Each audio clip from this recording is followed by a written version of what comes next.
Eu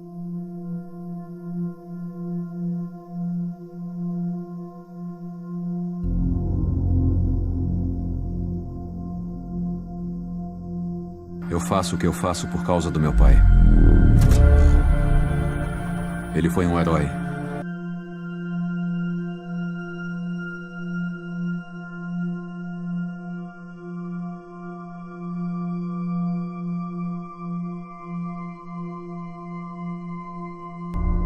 Por favor, inicie sua avaliação psicológica.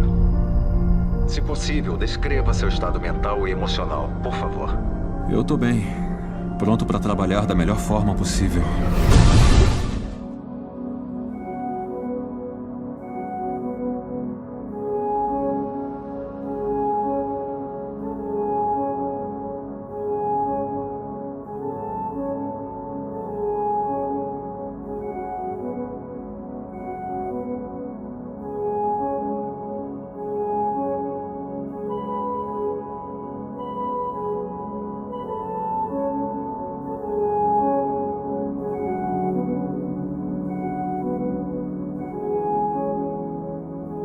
We think it would be very exciting to have a base on the moon, even if it's just a science base. Whether or not people want to live on the moon, there's definitely a lot of science to be done. The critical thing that we need to focus on, I think, is the fastest path to a self-sustaining city on Mars. As far as we know, we're the only consciousness or the only life that's out there. There might be other life, but we've seen no signs of it. You know, people often ask me, what do you know about the aliens and that? You know, I'm like, man, I tell you, I'm pretty sure I'd know, you know, if there were aliens. I have not seen any sign of aliens.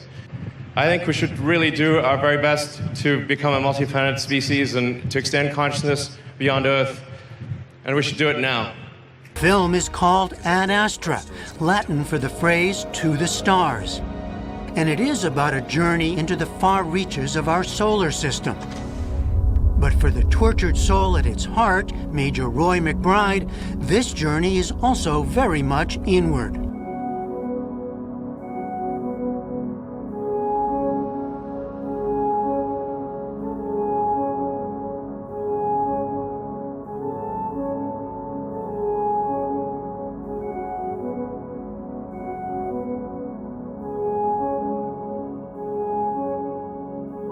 Who would have the audacity to claim that they believed in God if they examined the way they lived? Who would dare say that? To believe, you think, to believe in a Christian sense, to actually, this is why Nietzsche said there was only ever one Christian, and that was Christ. To have the audacity to claim that means that you live it out fully. And that's an unbearable task in some sense. We have multiple enemy craft in pursuit.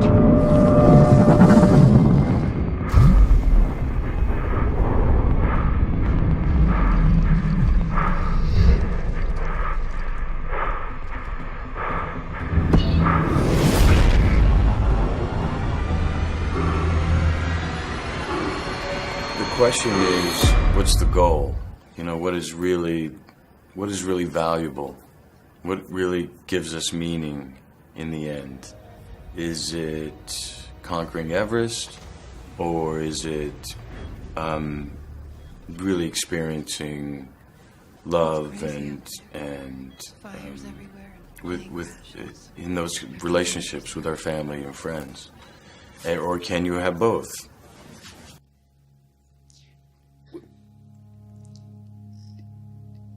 To be able to accept the structure of existence, the suffering that goes along with it, and the disappointment and the betrayal, and to nonetheless act properly, right? To aim at the good with all your heart, right? To dispense with the malevolence and your desire for destruction and revenge and all of that, and to face things courageously and to tell the truth, to speak the truth and to act it out. That's what it means to believe. That's what it means. It doesn't mean to state it. It means to act it out. And unless you act it out, you should be very careful about claiming it. And so I've never been comfortable saying anything other than I try to act as if God exists, because God only knows what you'd be if you truly believed. I mean, if you think about it in some sense, that's the central idea in Christianity, is that if you were capable of believing, it would be a transfiguring event, a truly transfiguring event. And I know people experience that to one degree or another, but we have no idea what the limit of that is. And we have no idea what the possibility is within each person if they lived a life that was maximally courageous and maximally truthful.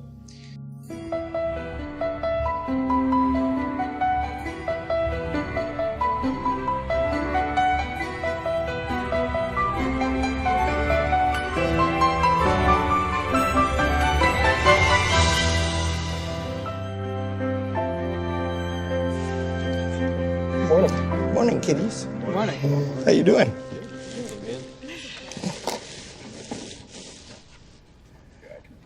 So this is a class about ethics.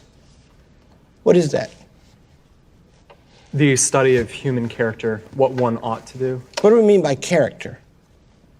The recurrent habits of action that you follow through in your life. Does it mean habits?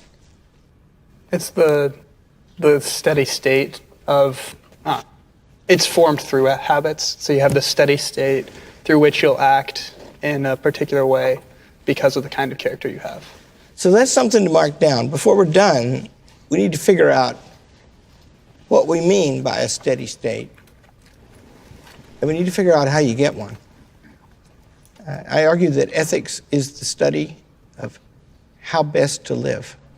You know what's going to dominate your careers insofar as the domination is in your power? Your character. It'll be overwhelmingly important. The credentials matter right at the beginning, but then the human being fully at work reveals itself, and the good ones get promoted in any just situation. So it matters what you are, very much. Why is ethics important? Because we're trying to figure out how to be good. Good. Good's important. Is it C.S. Lewis? Was it C.S. Lewis who said that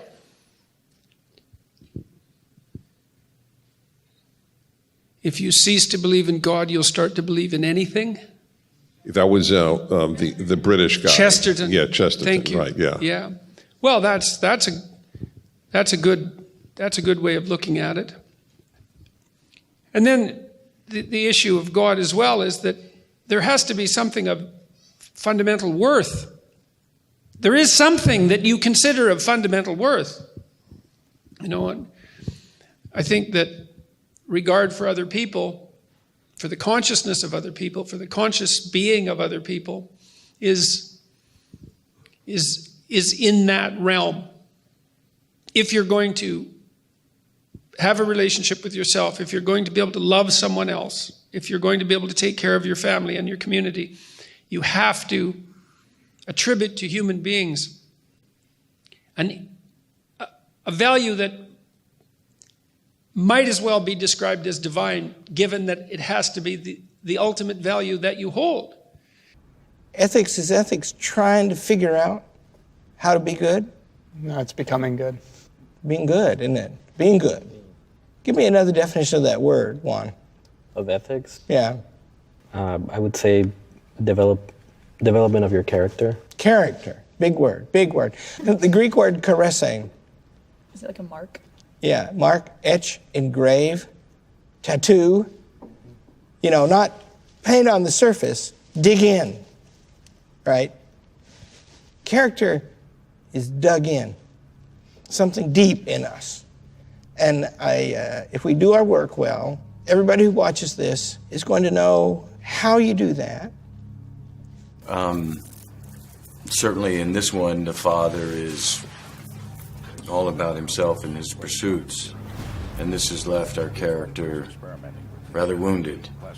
And he has to understand his father's motivations to really understand himself and his own pains and his own doubts And I just feel, we certainly grew up in America. We have this image of the Marlboro Man, very tough, strong, don't show weakness, rugged. And if you break an arm, you just deal with it. If you cut, you just deal with it. You don't feel, walk it off. Thank you, perfect. That's it, walk it off. But at the same time, we do that with our internal feelings and struggles. We just don't acknowledge them. And the question is, maybe if we could fully embrace those and understand us as a whole, that we can then be better with those we love and be more at peace with ourselves. If you watch how people act when they're acting properly, the hypothesis that there is divinity within us that reflects divinity itself is the only conclusion that makes sense, that works. And so I think the evidence suggests that.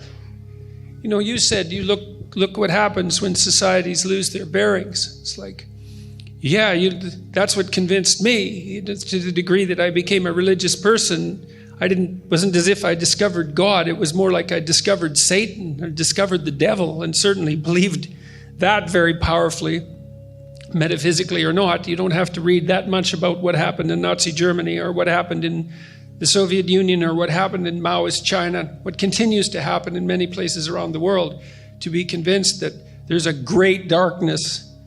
And it seems to me that if there's a great darkness, then there has to be a great light. And the first part of that is true beyond any hope of refutation. And the second seems to be a logical necessity in the light of the first. What's choice? Picking between alternatives? That's right. And that word is proheiresis, and that's one of the most important words in the ethics. In fact, they're all very important words, but if you had to pick one of these words, that word is crucial, because choice is at the center of the building of character. In this word, choice, is found the basis of human freedom. Because it's not just that you're free to choose, it's also that your choices matter very much, and they make you what you are.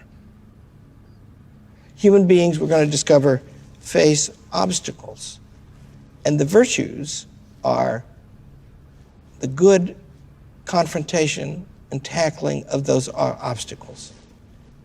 And if you do that, it will change you and make you better.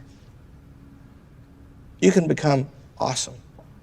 Start today. Major, nós temos informações extremamente sigilosas. O que sabe dizer sobre o Projeto Lima? O objetivo do projeto era buscar vida extraterrestre avançada. A nave desapareceu depois de 16 anos de missão. E quem era o comandante? Era meu pai, senhor. Isso pode ser um choque para você. Seu pai fez experimentos com um material altamente confidencial que pode ameaçar todo o nosso sistema solar. Toda a vida seria destruída. Contamos com você para descobrir o que está acontecendo no espaço.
every time you make a choice, it places a mark on your soul. And it makes you what you are. And nobody makes them all perfect.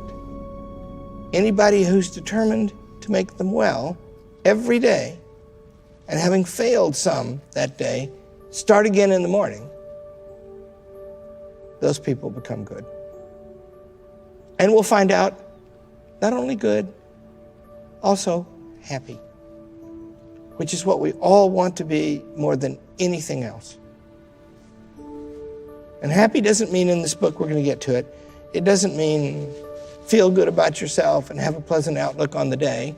It doesn't mean just lifting your face up to the sunshine and seeing it warm when you're up here in Michigan and it's kind of cold. Those are pleasures, and pleasures can be bad for you, or they can be good for you. Depends on your character. The number of Canadian or American students at the most prestigious universities who could identify Pol Pot or even the Gulag Archipelago, let alone the Great Leap Forward in China, is so small. The knowledge of evil, it is now up to over a quarter of kids never heard of Auschwitz. It'll be a half very soon. It will be 3/4 in a generation. They don't know evil. At Berkeley, I had a dialogue with 2 leftist students. My last question to them was, do you believe people are basically good? And they said yes. And I said, it's so demonstrably wrong, that belief, that there's only one possible explanation for why you hold it, because you live in such a good country. Yeah, well, that's the goodness of naivety, right? And it's something that's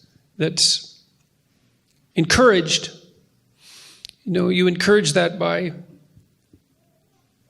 producing safe spaces around people. You produce that by sheltering them. You want to preserve that childlike innocence, but once you're no longer a child, it's not childlike, it's just childish.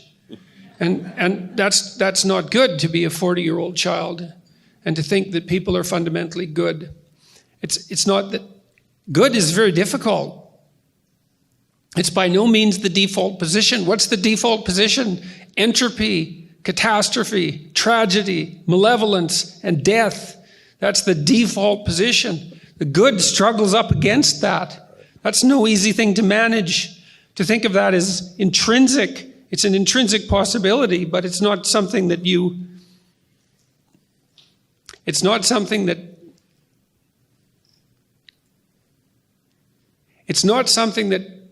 can manifest without faith and commitment. And the more faith and the more commitment, the better. And the deeper, the better. And it's the most difficult of things to do.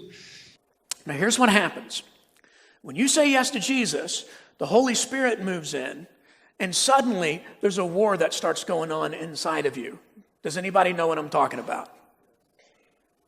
Like, you want to do good, but you don't. And you used to be comfortable with not doing good, but now you're uncomfortable with the not doing good.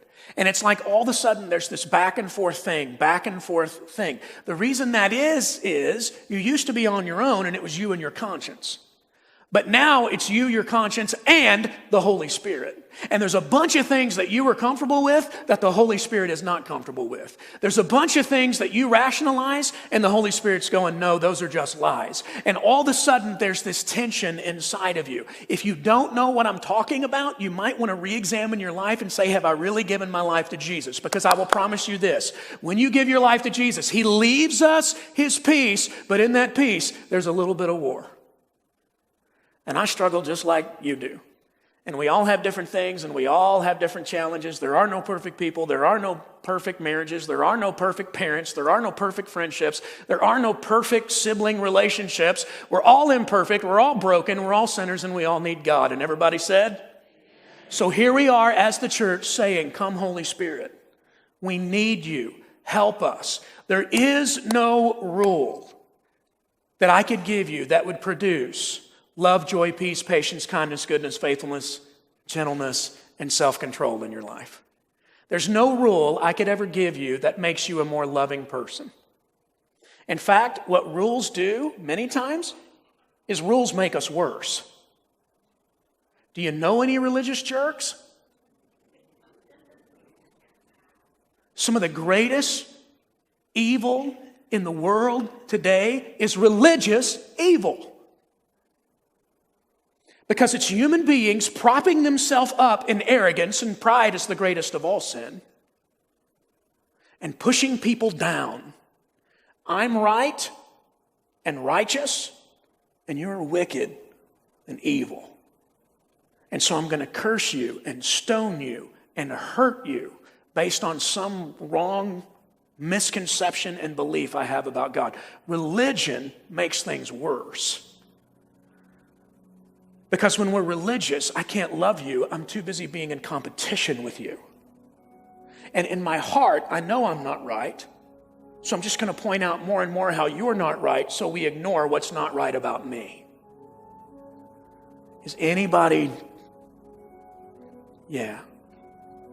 Christianity, I'm telling you, it's something different. Christianity is the love, mercy, grace, and truth of God offered to us in and through faith in Jesus Christ. And when we open ourselves up to it, the power of the Spirit moves in and begins to change us from the inside out. It's something different. It's supernatural. It's powerful. The problems in our lives aren't the fruit. We can do rules and move the fruit around. But the problem in our life is the root. It's our heart. Religion is behavior modification. Christianity is heart transformation. Something different.